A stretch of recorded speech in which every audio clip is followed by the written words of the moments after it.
Okay, part 2 is just the connections, where I'm hooking things up for this kit. The kit is 302,000 retrofit.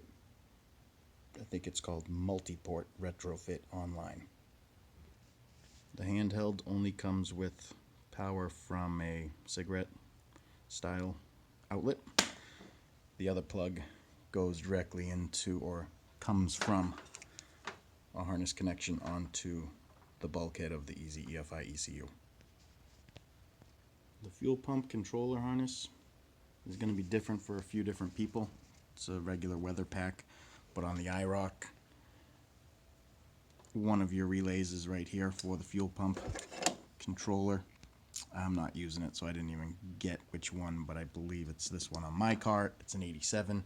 I think it changes on 89s and then again on 91s. There's also, I'm sorry, that's where the fuel pump relay goes. The fuel pump controller harness might actually be further away, closer to the pump on this car.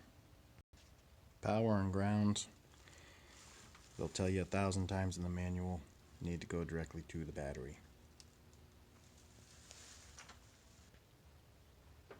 Coolant temperature sensor, it's underneath the plenum, in front of the manifold, next to a coolant bypass hose right there, and two more, the throttle position sensor right on the side of the throttle body, the IAC or idle air control valve underneath the throttle body. You don't need any special tools to get to the injectors. If you have good hand-eye coordination, you can get underneath the runners and get right in here. For all 8, there's 2 in the front, 2 in the back. The tack in gave me the hardest time. I did it on 2 different wires coming out of this remote coil. Both pinks are hot, both whites are not. One white goes to the distributor ignition control module, the other goes back to the factory harness, which is this one, and it gives pretty clean tack. The map, you're gonna have to mount one on anything prior to the map cars. My MAF sensor is on the intake tube there. This map is coming off the back of the plenum, one of the factory vacuum ports. I'm going to split off the other one and make it work. The O2 sensor is that colorful little harness down there. On mine, it's on the driver's side. SLP header. There was already an O2, 1 wire. Now it's got many wires, and that has to be a sealed up exhaust. I got no leaks on the top side, sealed one on the cat. This might be better to see. The coolant temperature sensor, it's down underneath in the front of the intake manifold right there. It's on the right, there's 2 there. One is not for a good 5-volt reference, it's for thermistor style.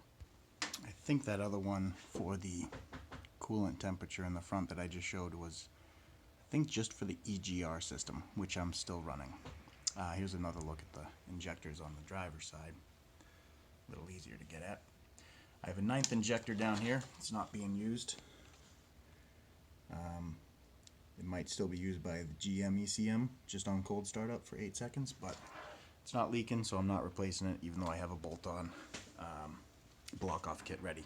If you need it, the AC input is just going to go to the back of the AC compressor harness, which is underneath. Right there. The fan relay, this blue wire, is also something that you might not use in this location depending on the year of your car. Mine is not on the passenger side front fender wall. That's just a fuse for relay is actually down next to the fan. Yeah. 12 volt switched. It's basically up to you where you want to put it. I'm going to run mine probably through the firewall into the fuse box underneath the driver's seat dashboard. And I knew there was one other. It's quite hidden, and you do have to, most people are going to have to take off the plenum, removing all the bolts from the runners, 4 on each side. Underneath, right about here, is the manifold air temperature sensor, and you can see it if you look on the driver's side through the gap between these runners. You'll see a little wire kind of hanging down there, and it doesn't do it justice, does it? That's the fitting, and coming off of it is my wire loom that goes directly to it.